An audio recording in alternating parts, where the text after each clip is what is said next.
Smith and Ryan Gaines, who are with the steelworkers as well. Let me begin by introducing myself to the people of Pennsylvania, because I think a lot of folks don't know who Bernie Sanders is. I am Senator from the state of Vermont.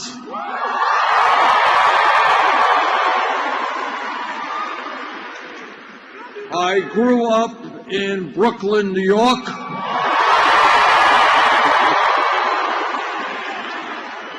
My father came to this country at the age of 17 from Poland.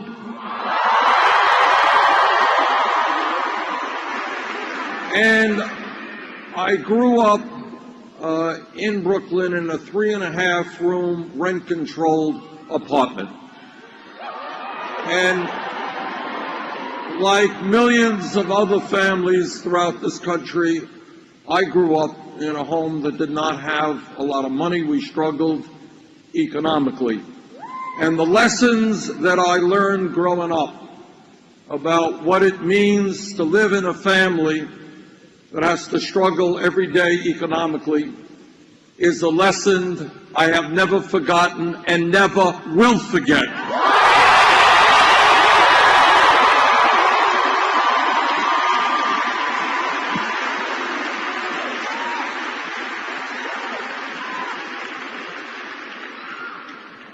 We began this campaign 11 months ago, and when we began it, our campaign was considered to be fringe, not a serious campaign. Well, a lot has changed in 11 months.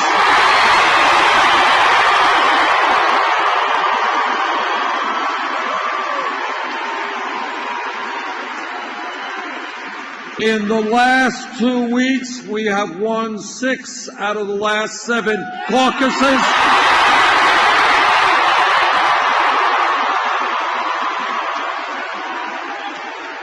And we've won them all by landslide victories.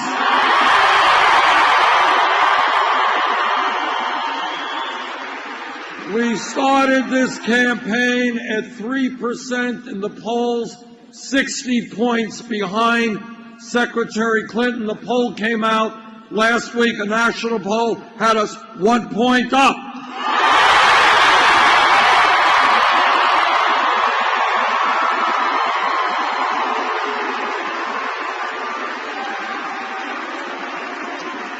We are fighting hard in Wisconsin, which has their primary on Tuesday, then to New York, and then on April 26th here in Pennsylvania.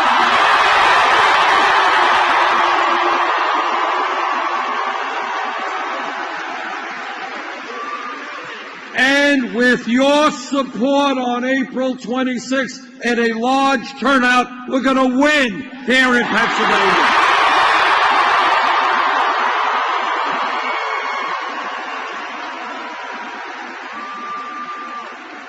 Now, I have been criticized for a lot of things in this campaign, and one of the criticisms thrown at me is, well, Bernie Sanders can't win in a general election, can't defeat a Republican.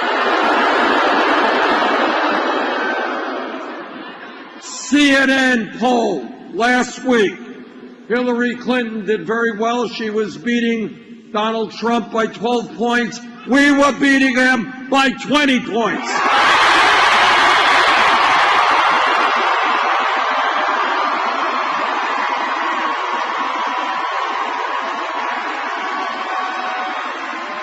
And that is true. That is true of virtually every national poll that has been taken in the last several months. It's the same thing in battleground states. Poll taken just the other day in Wisconsin. Hillary Clinton beat Trump by 10 points, not bad. We beat him by 19 points.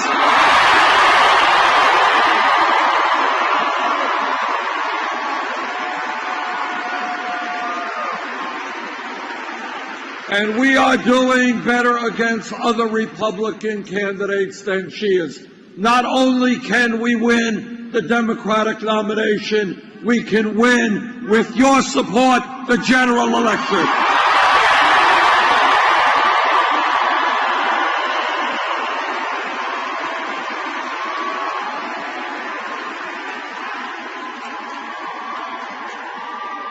Let me take a moment to talk about some of the very serious differences that Secretary Clinton and I have.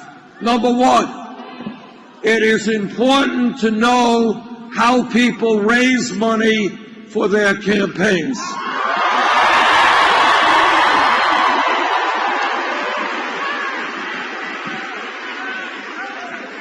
When we began this campaign, way back when, we had to make a decision. Do we establish, like every other campaign, a super PAC and beg billionaires for campaign contributions?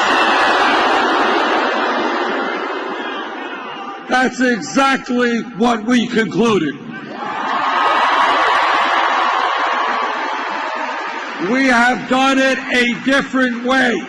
We have gone to the working class and the middle class and said, we will stand with you if you stand with us.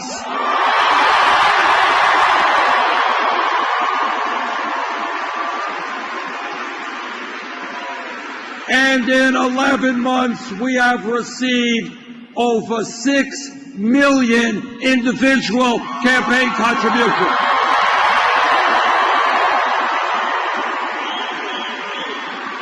That is more contributions than any candidate in the history of the United States of America.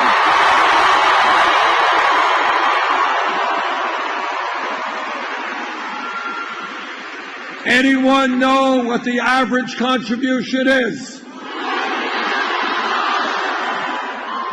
Try $27. To paraphrase Abraham Lincoln at Gettysburg, this is a campaign of the people, by the people, and for the people.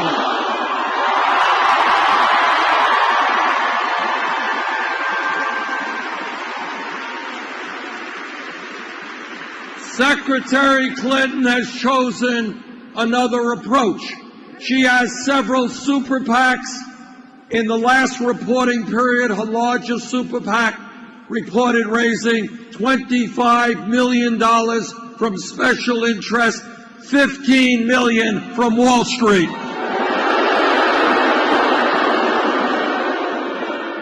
The Secretary has also given, as you may know, speeches behind closed doors in Wall Street for $250,000 a speech.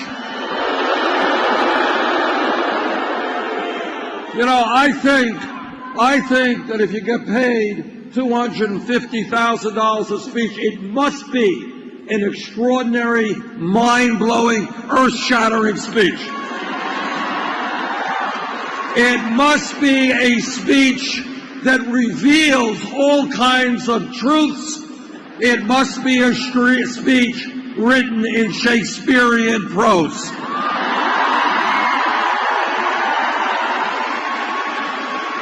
And that is why I think the Secretary should release that speech to the whole world.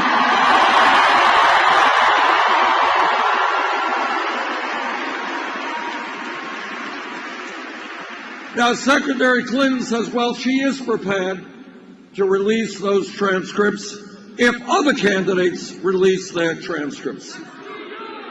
So I have here this morning a major announcement to make in Pittsburgh. I am announcing that I will release all of the transcripts of all of the speeches that I have given to Wall Street.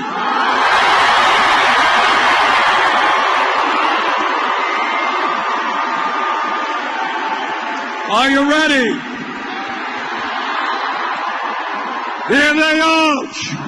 You know,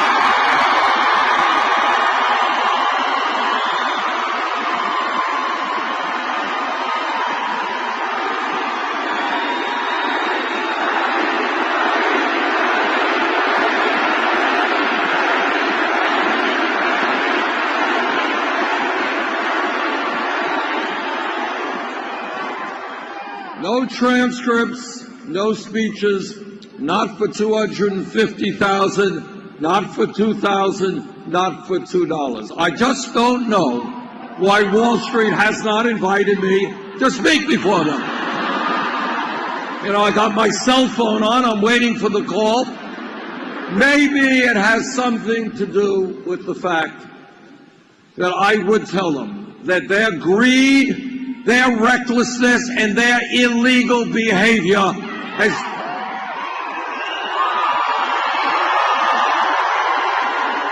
has done enormous harm to millions of people in this country.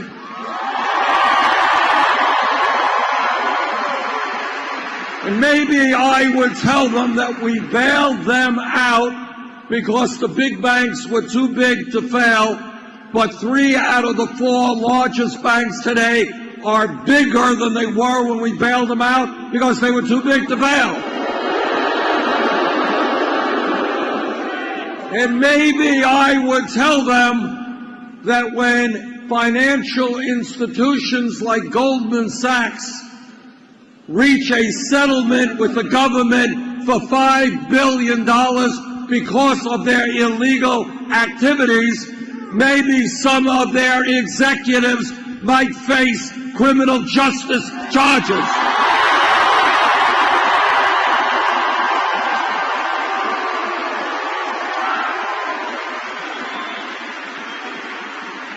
And maybe I might tell them that we have to reestablish Glass-Steagall legislation. And most importantly, when so few financial institutions have so much economic and political power, we are going to break them up.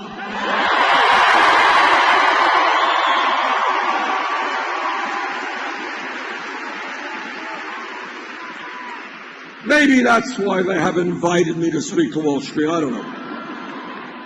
Now, Secretary Clinton and I also have a very, very different perspective on trade. And you've heard some of the folks from the United Electrical Workers and the Steel Workers talk about what trade and our disastrous trade policies have done to working people in this country. When I came to Congress in the early 1990s, I didn't need a PhD to understand that these trade policies were written by corporate America for one very simple purpose. And that purpose was to not have to pay workers in this country a living wage. The purpose of these trade agreements was to enable them to shut down factories in Pennsylvania, in Vermont, and all over this country and move to low-wage countries where they pay people pennies an hour and don't have to deal with unions or obey environmental regulations. That was the purpose of those trade agreements, and that is exactly what has happened over the last 30 years. We have lost since 2001 almost 60,000 factories in this country and millions of decent paying jobs. There was once a time when people could get a job in manufacturing, earn good wages, good health care, decent pensions. Those jobs increasingly are gone, and the new jobs are McDonald's and Burger King.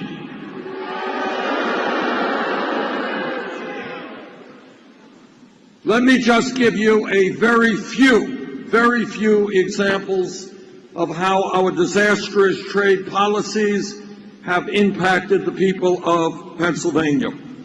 2013, General Electric announced that it would be eliminating 950 jobs at its Pennsylvania locomotive plant in Erie, moving many of those jobs to Mexico.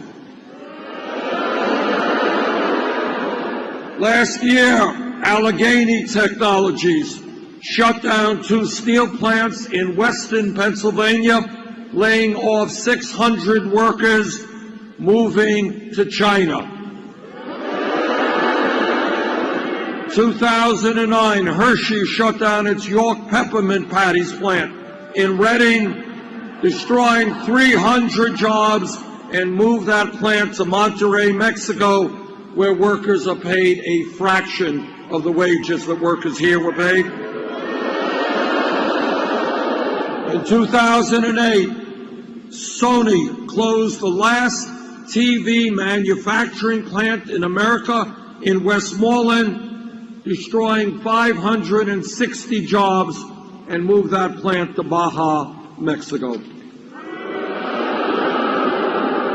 And on it goes. I have opposed from day one in Congress every one of these disastrous trade agreements.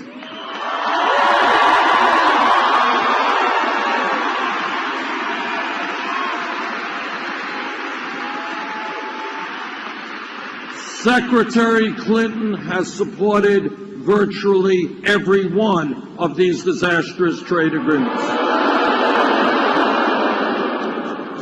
Now, my message to corporate America is your greed is going to end.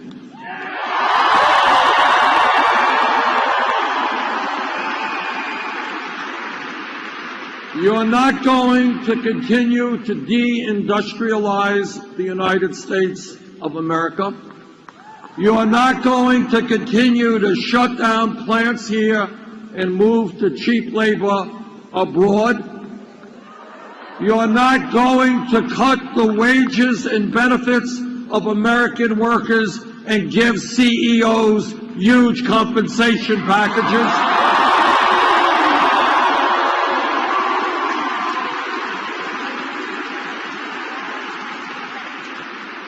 Together, we are going to create an economy that works for all of us, not just the 1%.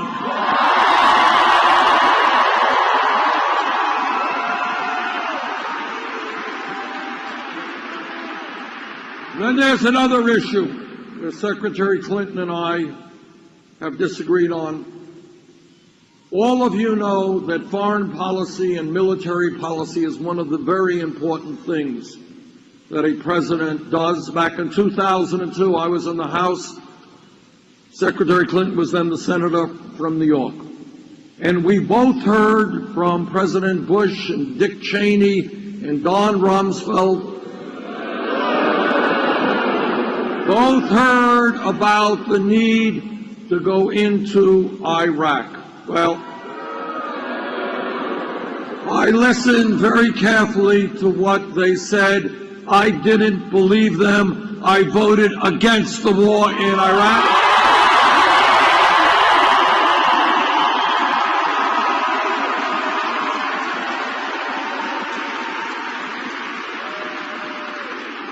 Secretary Clinton voted for the war in Iraq.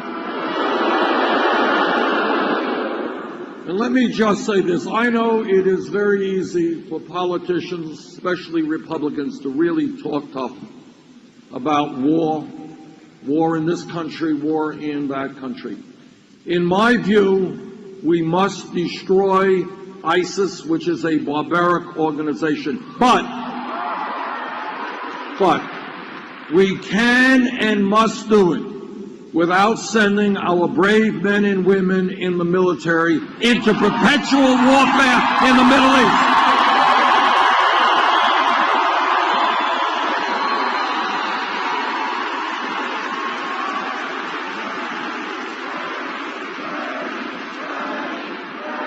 No more stupid wars that our young people die for.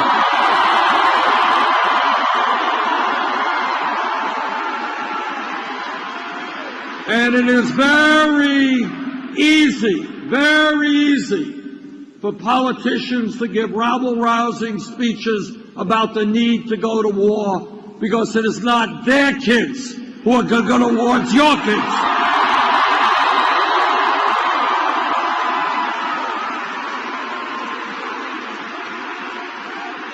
And by the way, while some of these guys talk big about war and sending our young people off to get killed and mutilated, they sometimes forget about those people when they come home as our veterans.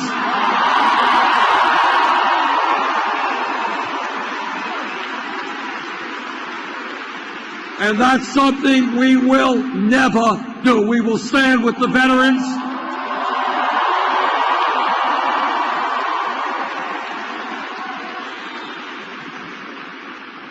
Now, this campaign is doing so well because we are doing something unusual in American politics. We are treating the American people as if they were intelligent human beings.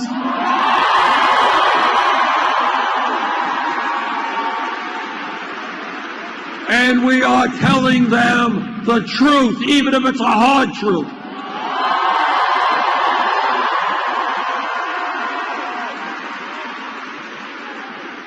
Truth is not necessarily pleasant, not in our personal lives, not in our political lives, but you cannot go forward unless we address the real crises facing this country.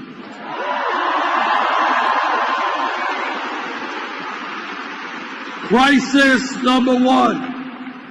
Today we have a campaign finance system which is corrupt and is undermining American democracy.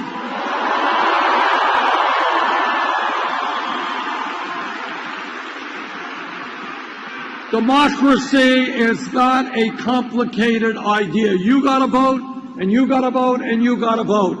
Democracy is not about billionaires buying elections.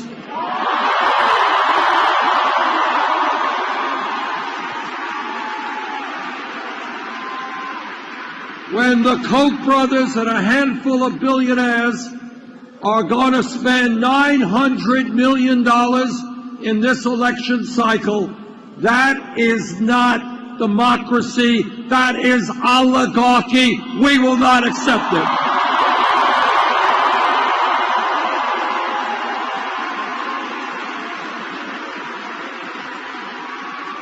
And that is why we are going to overturn this disastrous Citizens United Supreme Court decision.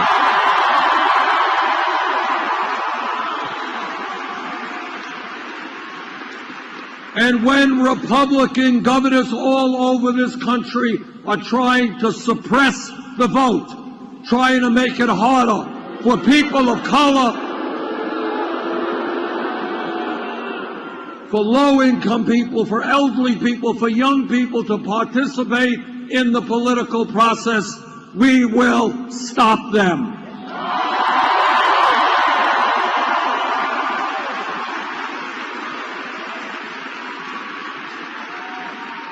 And I say, and this really gets me, because I believe, I've run in a lot of elections. Sometimes I've lost, sometimes I've won. That's democracy. But I really get outraged by Republican governors who do not have the guts to participate in free and fair elections.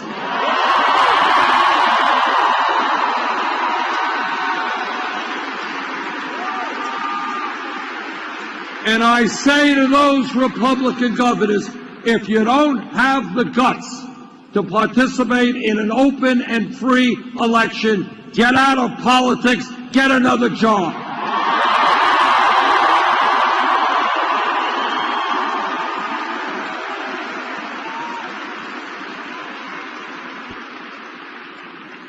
But it's not just a corrupt campaign finance system that we have to deal with. It is a rigged economy. Here is what a rigged economy is about. You don't see this on TV too often. don't read about it in the newspapers, but this is what a rigged economy is about. It is about today the top 1/10 of 1% now owning almost as much wealth as the bottom 90%. It is about the wealthiest 20 people in this country owning more wealth than the bottom half of America, 150 million Americans. It is about the very, very rich getting richer and almost everybody else getting poorer. It is about the Walton family, the wealthiest family in America, owning more wealth than the bottom 40% of the American people. A rigged economy is when you have the Walton family, the owners of Walmart, paying wages to their employees that are so low that many of those workers have to go on Medicaid or food stamps. And you know who pays for those food stamps and Medicaid? You do. So I say to the Walton family, the wealthiest family in America, get off of welfare, pay your workers a living job.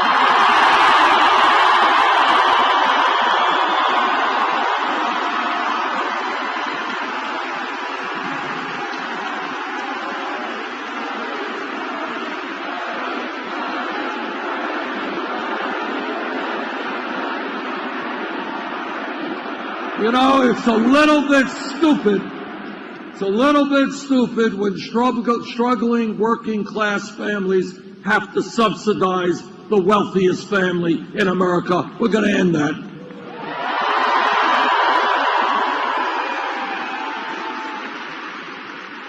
This campaign is listening to working people all over this country. And what workers are telling me is they cannot make it on $8, $9, $10 an hour. And that is why we're going to raise the minimum wage to a living wage, $15 an hour.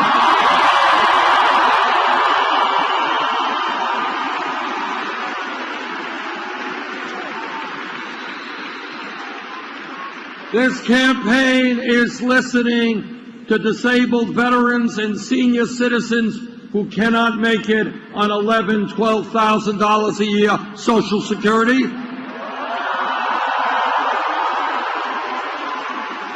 Many of my Republican colleagues in the Senate, they want to cut Social Security benefits. Ain't gonna happen. We're going to expand Social Security benefits.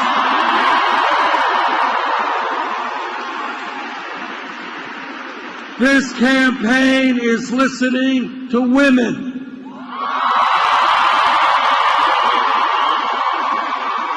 And what women are saying is they are tired of working for 79 cents on the dollar compared to men.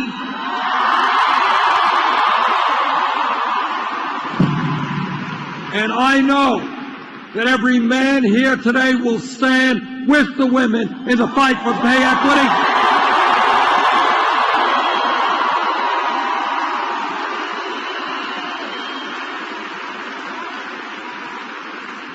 This campaign is listening to young people.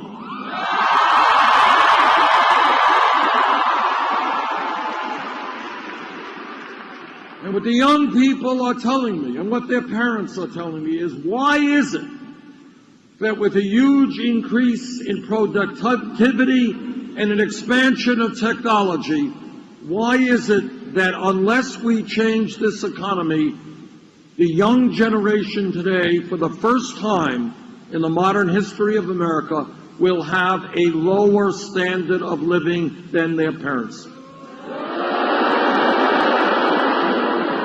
That is the American dream in reverse. We will not allow that to happen.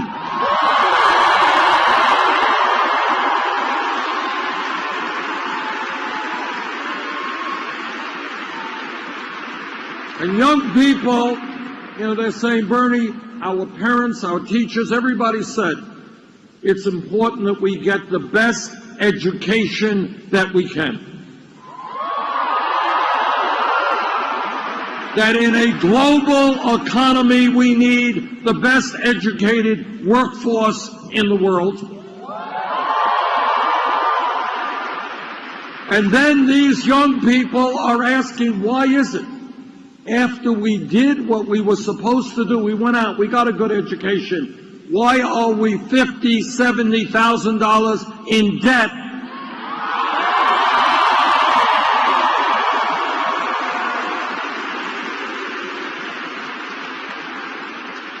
We should not be punishing people for getting an education. We should be rewarding them.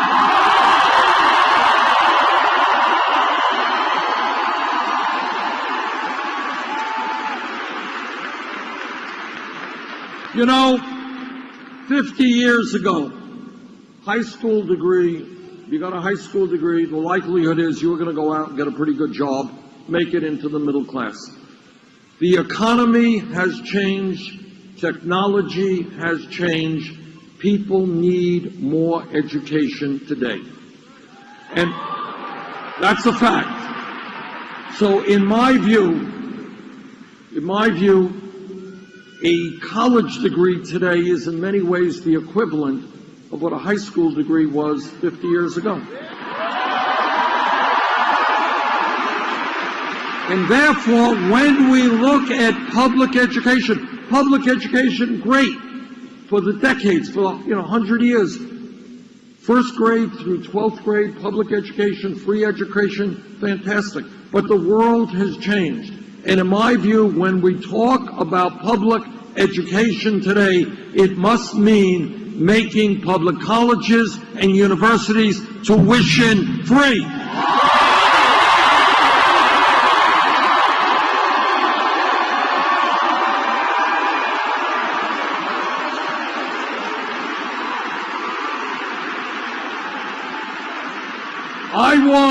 I grew up in a family, my parents never went to college. I want every kid in Pittsburgh in the 4th grade, in the 6th grade, no matter what the income of their families may be, I want those kids to know that if they do their schoolwork well, if they take school seriously, yes, they will be able to go to college.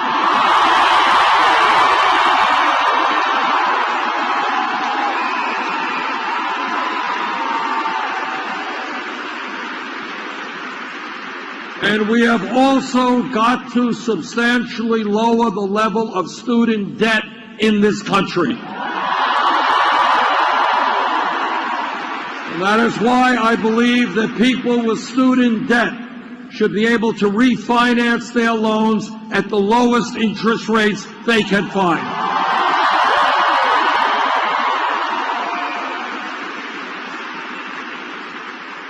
Now, people say, well, Bernie, you're Santa Claus, you're giving away all of these nice things. How are you going to pay for it? Well, let me tell you exactly how we are going to pay for it. 8 years ago, after the greed, the recklessness, and the illegal behavior on Wall Street drove this economy into the worst economic downturn since the Great Depression, a downturn that millions of Americans have yet to recover from, Congress bailed them out. I believe that now is the time to impose a tax on Wall Street speculation.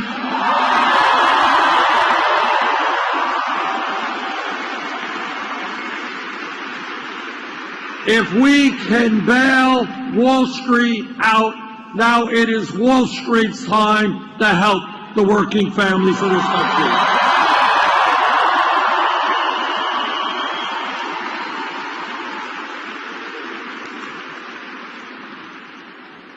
All of you are aware of Republicans running all over the country talking about family values, how much they love families. I want everybody here to know exactly what they mean. What they mean is that no woman in this huge room, in this state, in this country, should have the right to control her own body. I disagree.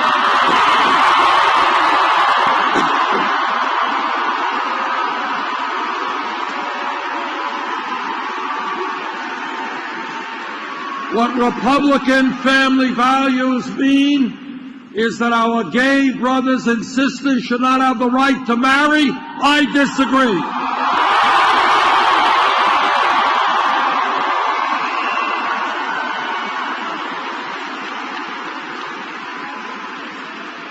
Now, I have been married, Jane and I have been married for 27 years. We're blessed with 4 great kids, 7 beautiful grandchildren. But when we talk about family values, it is a very different set of values than Republican family values. When we talk about family values, it is about ending the international embarrassment of the United States being the only major country on earth not to guarantee paid family and medical aid.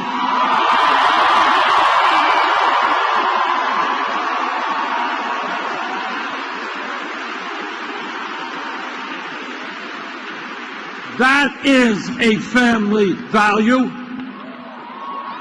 Today in Pennsylvania and Vermont, working class women are giving birth, but they will have to separate themselves from their beautiful newborn babies in 1 week, 2 weeks, 3 weeks, because they have to go back to work to earn income to take care of the business. You're right. You are absolutely right. That is a total disgrace. And we will join the rest of the world. We're going to pass 3 months paid family and medical leave.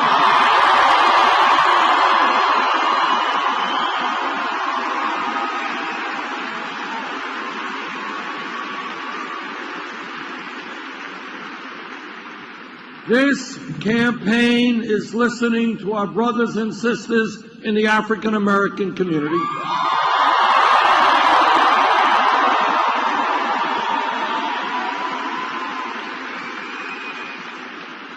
And they are asking me, how does it happen that we have trillions of dollars to fight a war in Iraq that we never should have gotten in, but somehow we don't have the money to rebuild inner cities all over this country?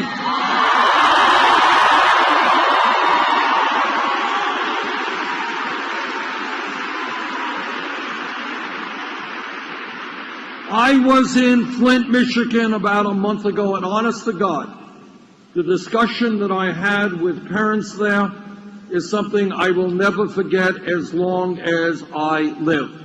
Talking to parents who have seen the cognitive capabilities of their children deteriorate over several years because their kids were drinking poisoned water.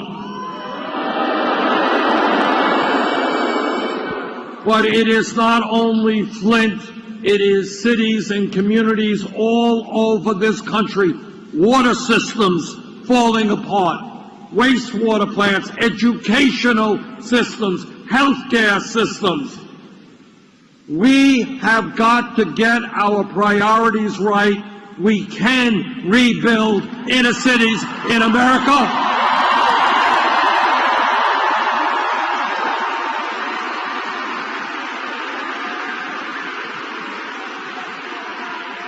I have been in African American communities where there is no grocery store, where there is no bank branch. People have got to go to payday lenders and get ripped off unbelievably. We will change that, and when we rebuild inner city America, we create millions of jobs doing that.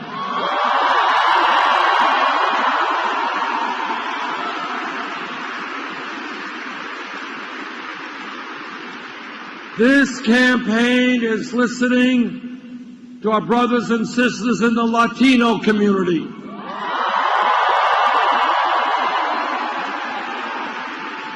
There are 11 million undocumented people in this country. Many of them are being exploited, living in fear, living in the shadows. I want comprehensive immigration reform and a path toward citizenship.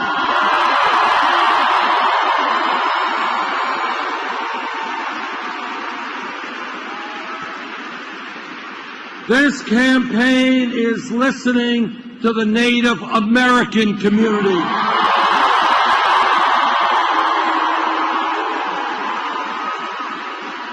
Native Americans have been lied to, they have been cheated, the treaties they negotiated have been abrogated from day one. That has got to change.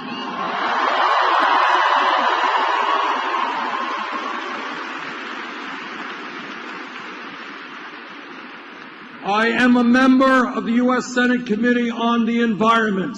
I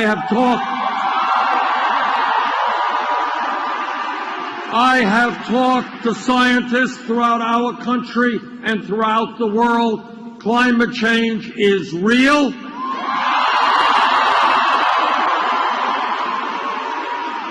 Climate change is causing devastating problems in our country and around the world, and climate change is caused by human activity.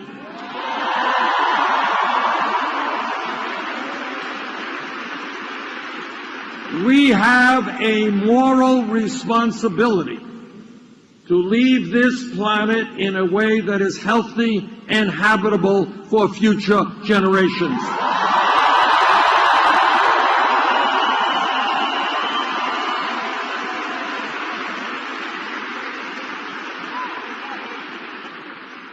We have got to work with countries all over the world, China, Russia, India, all countries. Take on the fossil fuel industry, transform our energy system away from fossil fuel to energy efficiency and sustainable energy.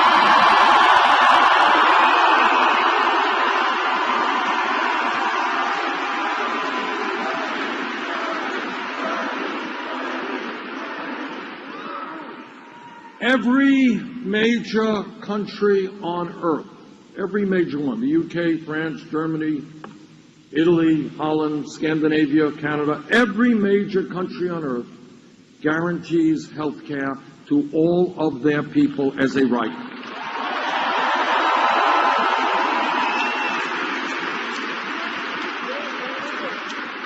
Now, the Affordable Care Act, and I'm on the committee that helped write the Affordable Care Act, has done some very good things.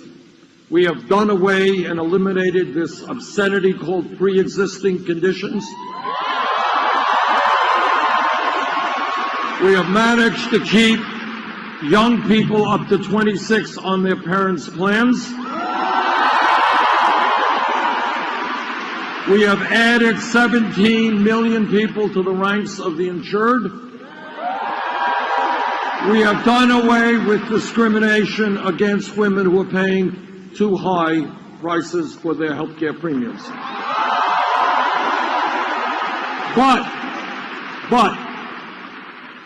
this is an important but, today, 29 million Americans still have zero health insurance.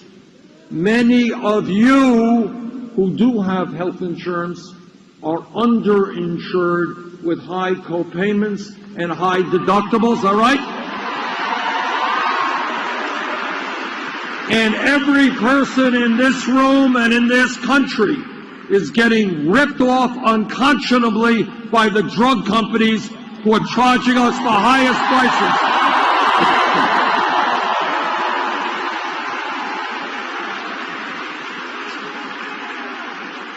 Drug companies who are charging us the highest prices in the world for prescription drugs. You want to hear about crazy?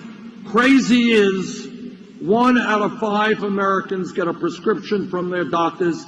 They cannot afford to fill those prescriptions. That's crazy. Crazy is elderly people in this country cutting their pills in half because they can't afford to buy the medicine they need. Crazy is the top 3 drug companies last year made $45 billion combined in profits. They make huge profits, and people die in this country because they cannot afford the medicine they need. Meanwhile, on top of all of that, we end up paying far more per capita for health care than do the people of any other country. Almost 3 times the British, 50% more than the French, far more than the Canadians. And that tells me that the time is long overdue to understand that in America we have got to recognize health care is a right of all people, not a privilege.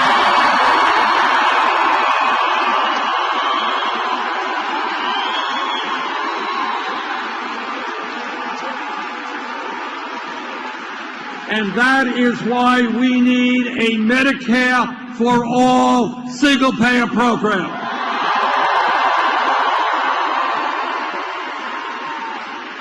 And that program will save middle-class families thousands of dollars a year on their health care bills, save small and large businesses substantial sums of money, and will improve the health of all Americans.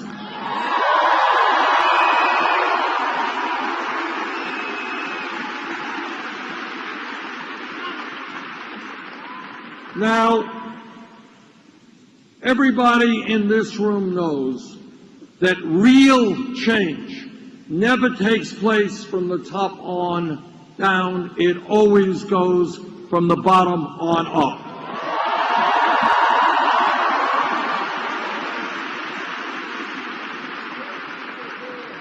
Our brothers and sisters here in the trade union movement know that 100+ years ago, when workers had no power on the job at all, they're working 7 days a week, 14 hours a day, they could be fired arbitrarily, that in order to gain dignity on the job, millions of workers all over this country came together and they said, we're not animals, we're human beings, and we are going to form trade unions.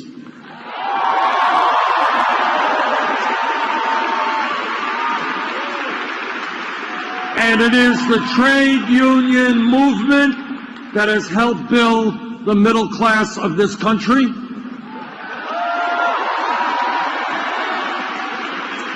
And if I have anything to say about it, we are going to make it a lot easier for workers to join unions.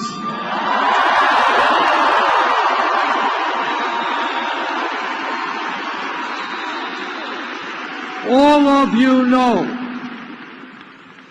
that not just for the last 50 years, but for hundreds of years, African Americans and their allies came together. We don't know how many people were killed in the fight for racial justice, how many people went to jail, how many people were beaten. But we do know that millions of people stood up and said, racism, bigotry, segregation is not acceptable in the United States of America.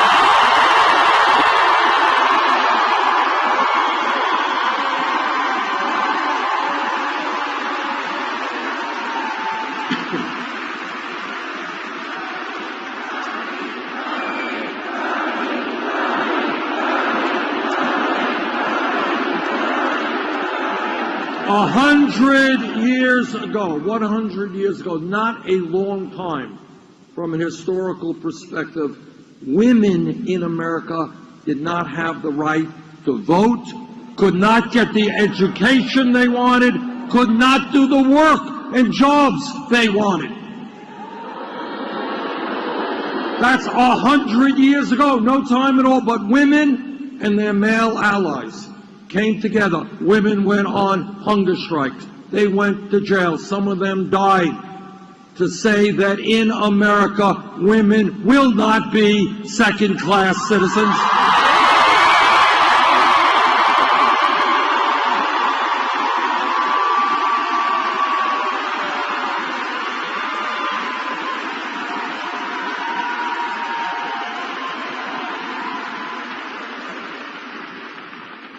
If we were in this room 10 years ago, which is no time at all, 10 years ago, and somebody jumps up and says, you know, Bernie, I think that gay marriage will be legal in 50 states in this country in, say, the year 2015, person next to him would have said, what are you smoking? You're crazy. Which raises a whole other issue,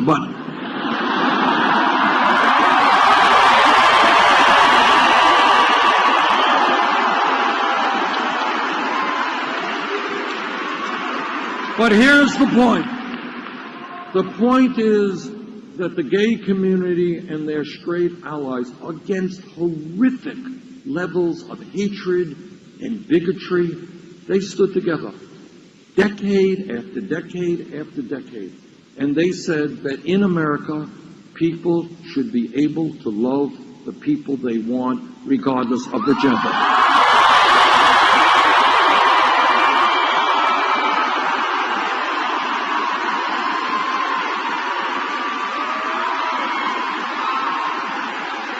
Let me give you another example, even closer to home. Just listen to this. If we were here, say, 6 or 7 years ago, 5 years ago, somebody jumps up and says, you know, Bernie, this $7.25 federal minimum wage, that's absurd. It's a starvation wage. Nobody can live on it. We got to raise the minimum wage to $15 an hour. The person next to him would have said, $15 an hour? You want to double the minimum wage? You're nuts. You're crazy. You're radical. It can't happen. Maybe $8 an hour, maybe $9 an hour, $15 an hour. Be realistic. And then you know what happened? As a result of the efforts of the trade union movement, people in the fast food industry, in McDonald's, in Burger King, in Wendy's, they went out on strike. They stood up. They fought back.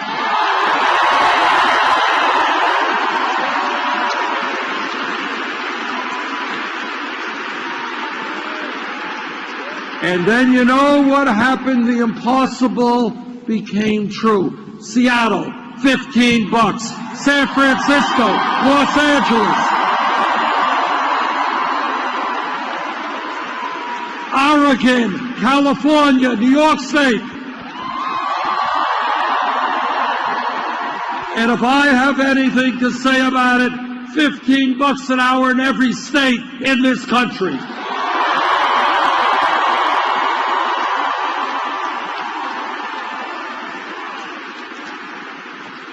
What is my point?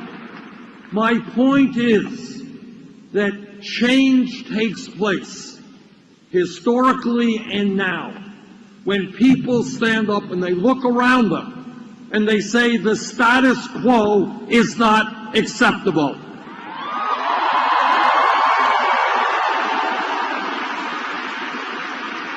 When the exploitation of workers or racism or sexism or homophobia is not acceptable, we change things.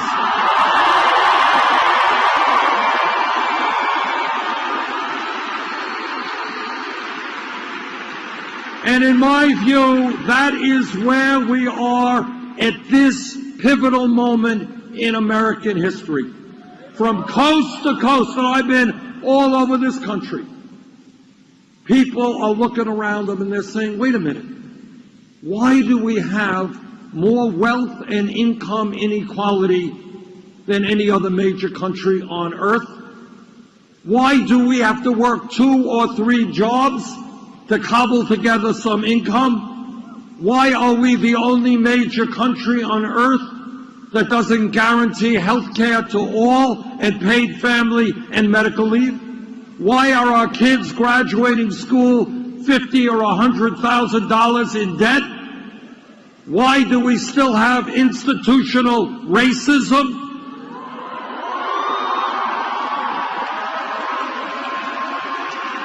And unarmed people being shot by police officers?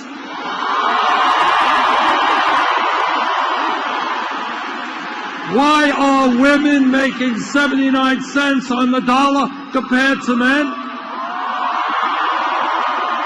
Why aren't we more aggressive in saving this planet from climate change?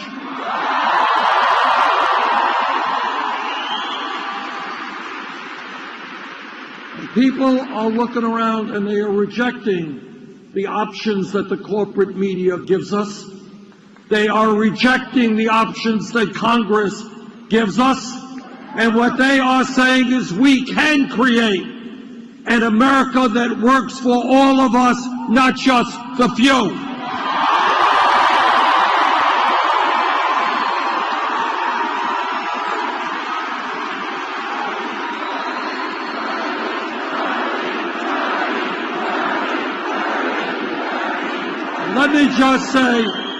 Let me just tell you what no other candidate for president will tell you. I very much appreciate all the support, but nobody, let me be clear, so we lay this out on the table here, no president, not Bernie Sanders or anybody else, can do what has to be done in transforming this economy, protecting the middle class by himself. Can't be done alone.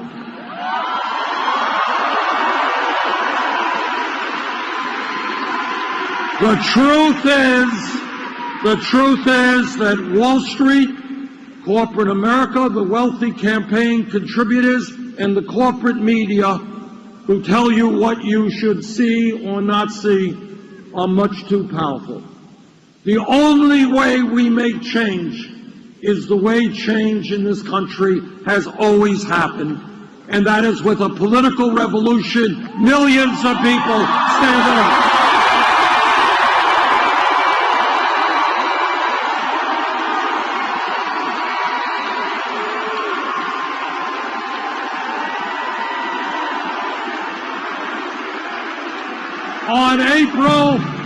On April 26th, there will be a very important primary here in Pennsylvania. If the turnout is large, we'll win. If it's small, we'll lose. Please do everything you can to make sure that Pennsylvania helps lead this country into a political revolution. Thank you.